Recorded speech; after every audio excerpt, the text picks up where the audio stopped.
Paulo, você tem uma visão bastante privilegiada da indústria da tecnologia aqui no Brasil, passou por uma série de grandes empresas do setor ao longo de toda a sua carreira, e a gente sempre evolui enquanto profissional ao longo da nossa trajetória, né?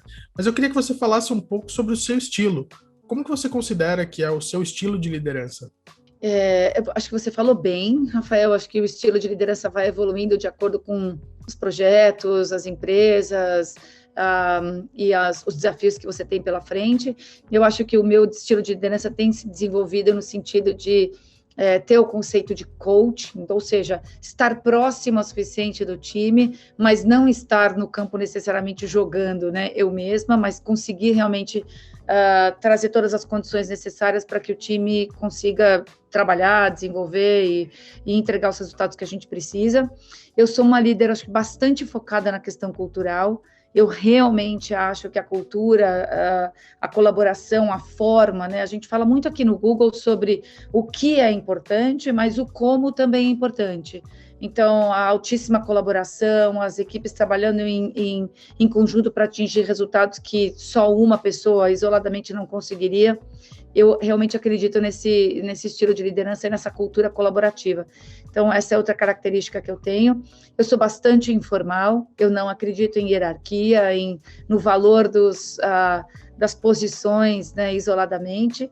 Acho que você vai atingindo uma senioridade ao longo da sua carreira que tem que funcionar para remover obstáculos, né? Eu procuro usar, assim, essa minha experiência, os anos de experiência aí como líder de equipes. E no dia a dia, como você coloca em prática essas características do seu estilo de liderança? Tem sim, eu faço muitas perguntas, eu tenho realmente uma atitude de liderança de muita curiosidade, especialmente agora, né, Rafael? Eu estou aqui no Google, me juntei à empresa e ao time há um pouco mais de 4 meses, então é uma oportunidade gigantesca de chegar com olhos frescos, né, e de fazer todas as perguntas e de fazer uma combinação aí que, com a minha experiência, mais a cultura, mais as plataformas incríveis que a companhia tem, o impacto que tem no Brasil, conseguir fazer coisas, continuar essa jornada incrível do time. Então, primeira coisa que eu tenho é essa questão de fazer muitas perguntas. Eu acho que feedback é muito importante, eu peço feedback ao longo do caminho.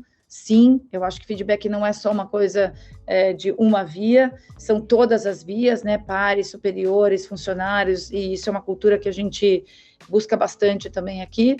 E eu tenho um ritual que eu trago já de muitos anos, que eu acabei de implementar aqui. Eu gosto muito da mentoria reversa, Rafael. Então, eu tenho nas nossas estagiárias as minhas coaches também, né, as minhas mentoras. Por quê? Porque mesmo uma líder com muito tempo de experiência, achar que sabe tudo, eu acho que é uma grande armadilha, né? E tem muitas coisas da cultura das gerações, da forma de fazer, do que é importante hoje, que não era necessariamente no momento que você estava tomando decisões de início de carreira, e é preciso ter esse olhar de aprendiz. Então, eu procuro manter o meu espírito de aprendiz e faço questão de ter essa prática, né, que as pessoas que estejam em ciclos mais iniciais da carreira sejam meus mentores, minhas mentoras. Bom, como você falou, foi em outubro de 2020 que você assumiu a posição de vice-presidente do Google para vertical de marketing aqui na América Latina, né?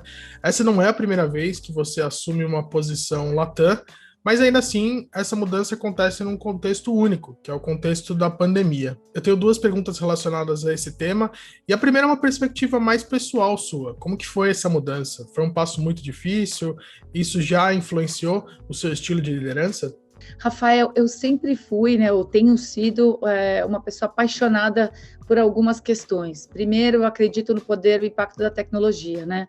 Não por acaso eu venho passando por algumas experiências. Então, olhar para o Google e pela história recente do Google e por toda a mudança que o Google trouxe na vida, né, no dia a dia das pessoas, eu acho que fiquei encantada com a possibilidade de fazer parte dessa história. Essa é a primeira coisa.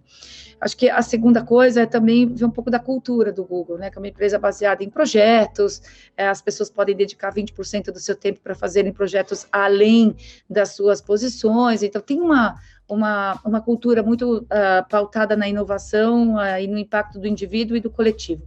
Então, quando eu olhei todas essas oportunidades, depois de um longo ciclo, já em algumas outras empresas, eu achei que seria uma excelente oportunidade de assumir como vice-presidente aqui no Google para o time de marketing.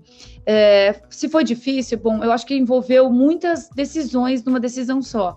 Eu estava morando fora do país, né, eu vivi com a minha família 1 ano nos Estados Unidos, e essa decisão implicou voltar para o Brasil, que é uma decisão pessoal que me deixou muito feliz. Eu queria realmente continuar fazendo parte da história da América Latina e também próxima do meu país. Então, essa é uma coisa importante. Eu não tinha vontade e nem um projeto de curto prazo de continuar muito tempo nos Estados Unidos. E outra coisa foi fazer essa mudança no meio da pandemia. Então, eu não conheço pessoalmente ninguém do meu time. Ninguém.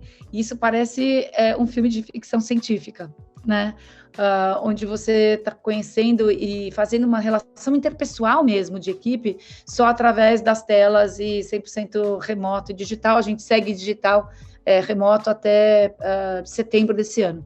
Então, isso exige outras competências, Rafael. Isso exige você interpretar e conseguir estar próximo das pessoas mesmo através da tecnologia. Isso exige um olhar atento às questões pessoais, à questão de saúde mental, a você começar uma conversa perguntando como as pessoas estão. Isso requer reservar espaços na sua agenda para não falar diretamente do negócio, né? Porque você não tem mais o momento da descontração no corredor ou encontrando as pessoas. Então, requer outras competências e outras formas de ter o cuidado com o time.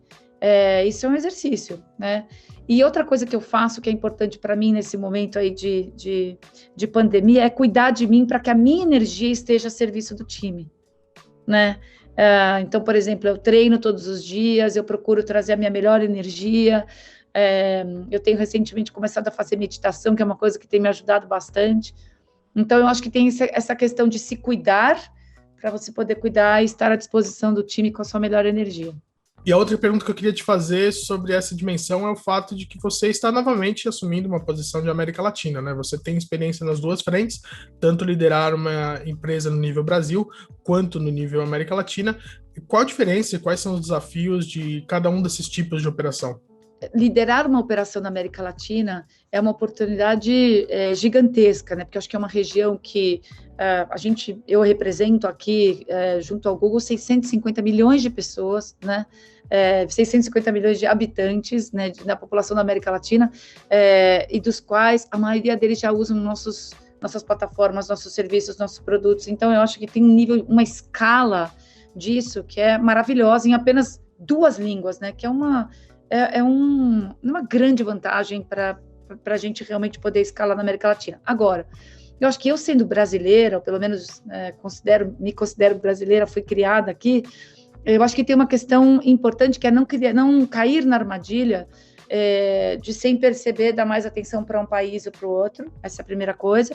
E o Brasil sendo um país importante na economia da América Latina, e você conseguir equilibrar bem, ter processos e ter formas de tomar decisão de maneira equilibrada que favoreçam a região, né? E não só um país ou outro. Então, eu tenho muito cuidado, procuro tomar muito cuidado para que isso não aconteça. E a outra coisa, Rafael, é aprender localmente sobre as culturas dos outros países da América Latina. Então, realmente dedicar tempo para aprender.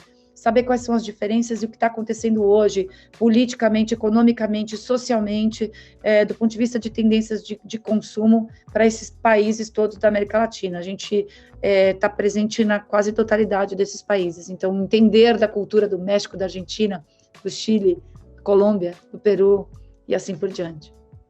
Paula, durante toda a sua trajetória, você sempre reforçou a educação como um elemento essencial para a transformação das pessoas, da sociedade. É algo que tem uma relação direta com a sua trajetória, né? Você sempre destacou como a oportunidade que você teve em ter uma educação de qualidade, que foi um esforço de seus pais, foi algo transformador para a sua vida. Como que esse seu propósito se traduz no que você faz até hoje e continua fazendo nas posições de liderança que você tem no setor de tecnologia?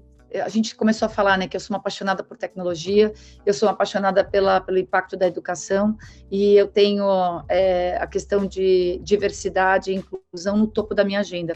E eu acredito, Rafael, que a intersecção entre essas 3 coisas é talvez das coisas mais poderosas que a gente pode estar trabalhando hoje na sociedade, né? Então, de novo, o impacto da tecnologia que nos ajuda a escalar, a educação como sendo a via de maior desenvolvimento que a gente pode, né, de maior potencial de impacto que a gente pode proporcionar para a sociedade, e o fato da gente fazer isso de forma inclusiva. Então, eu sempre procurei selecionar os meus projetos de carreira e as empresas das quais eu associo, né, a minha carreira com essas paixões, eu diria. Então, eu consigo ter vários lembranças, né, de projetos que fizeram a diferença no sentido da educação, no sentido da tecnologia impactando a escala. Vou te dar o mais recente. Então, aqui no Google, por exemplo, a gente está lançando agora o programa Cresça com Google para Mulheres. O que é isso? É uma grande iniciativa, é um programa que vai buscar dar treinamento, ou seja, educação e acesso para mulheres, tanto para mulheres que querem empreender, quanto para mulheres que têm suas carreiras. E você vê como isso, né, é altamente escalável. Só para você ter uma ideia, Rafael, acho que a gente teve nos primeiros 3 dias de anúncio do programa mais de 20 mil mulheres nos procurando e fazendo suas inscrições. Isso me apaixona. Isso mostra que isso é uma avenida de muito impacto, né? Então, ver meu nome, minha liderança, meu time, e fazer parte dessa história me enche de orgulho, porque ainda mais no momento que a gente está, né, onde as pessoas precisam de acesso, e ainda mais na situação do país, né? Nesse caso, esse programa que eu estou mencionando para você, os números e tudo mais, a gente está falando do Brasil, mas a gente também tem este programa que a gente chama de Grow with Google, para a América Latina. Então, estou super entusiasmada. Esse tipo de projetos mudam, assim, a sociedade. Fala ainda sobre essa questão de diversidade, eu queria voltar à questão da mulher na indústria de tech. Quando você assumiu a presidência da Microsoft no Brasil, você foi a primeira mulher no cargo, sua sucessora também foi uma mulher, foi a Tânia Cosentino. Depois você foi vice-presidente de marketing, operações e vendas da Microsoft, e a sucessora também foi uma mulher, a Mariana Castro. Com sua trajetória na área, como você avalia o avanço das mulheres na indústria de tecnologia? E queria te perguntar se a gente está ainda longe do ideal. Eu acho que nos últimos anos, eu vou dar um exemplo do Brasil, que eu estava, né, liderando, exercendo uma função executiva no Brasil há pouco tempo. Eu acho que o Brasil tem excelentes exemplos de mulheres muito competentes, liderando empresas de tecnologia, e isso é maravilhoso ver. O que eu fico mais prestando atenção, quais são as questões de base que estão acontecendo para que isso se perdure, né? Para que isso não seja um golpe de sorte ou um momento específico da história. Então, que bom que a gente tem Paulas, que a gente tem, né, A, B e C pessoas, mas a gente precisa garantir que isso esteja acontecendo na base. Então, eu olho muito os indicadores de meninas, né, mulheres, cursando cursos, né, fazendo cursos de tecnologia, né, ciência, matemática, programação, isso é muito importante. E eu acho que a pandemia também nos fez dar alguns passos para trás, né? As mulheres foram mais afetadas, deixaram mais as suas carreiras.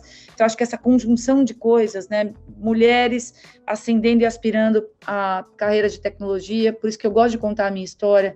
Eu acho que é muito importante para contribuir com essa evolução. E a gente não pode deixar períodos como esse, que a gente está vivendo agora com a pandemia, fazer com que a gente dê vários passos para trás. Então, as mulheres precisam estar inseridas em áreas-chave da economia, né, da sociedade, não só em setores específicos, mas em todas as áreas. Então, eu diria para você que eu olho com otimismo, mas cauteloso, dado que as mulheres realmente foram mais impactadas. Então, a gente não pode deixar de ter essa conversa bem específica. E outra coisa, Rafael, que eu olho é a interseccionalidade entre gênero e raça precisa evoluir muito, muito, né? A questão de raça somente precisa, representatividade de raça precisa evoluir muito, as intersecções, então, a gente precisa evoluir com mulheres, mas a gente precisa evoluir na questão de mulheres presentes nessas esferas da sociedade, da economia, mulheres negras, mulheres vindas da periferia ou de qualquer área da economia, da sociedade, de qualquer cidade do país e da região. Paulo, que talvez muita gente que esteja ouvindo a gente não saiba, e que é um aspecto muito interessante da sua história, é o fato de você ter nascido em Angola, vindo para o Brasil ainda quando era criança. Você já falou anteriormente que se considera brasileira, já falou que seu coração é brasileiro. Ainda assim, eu queria te perguntar se o fato de você ter vindo de um contexto, de uma família que precisou se refugiar em outro país, de alguma forma trouxe uma sensibilidade diferenciada para você enquanto líder. Eu te pergunto isso no contexto das discussões sobre inclusão e da necessidade de se construir empresas mais diversas e mais acolhedoras. Como você avalia essa questão? Eu acho que sim, Rafael, eu acho que você não separa, né, a história pessoal da trajetória profissional, você é fruto do meio e também das escolhas e dos incentivos e dos aliados que você tem na sua vida. Eu tive, realmente, na experiência da minha família, escolhas dessa minha família que me mostraram sempre que a educação era prioridade. Eu acho que eu sou fruto dessa busca. Mas isso sozinho, né, isso somente não me teria dado as oportunidades que eu tive. Então, realmente, eu tive gerentes e chefes muito empáticos, eu tive momentos muito afortunados, realmente, de ter líderes com essa capacidade de acolher e de me dar oportunidade, e eu vejo isso como uma das coisas mais importantes. Então, eu acho que o olhar da empatia, você ser aliado, né, das comunidades que você quer inserir, mesmo não sendo parte que vivencia esse lugar de fala dessas comunidades, esse olhar empático da liderança com viés de inclusão, e não é só de diversidade, de representação, sabe, Rafael? Eu acho que não só de representatividade, mas de inclusão.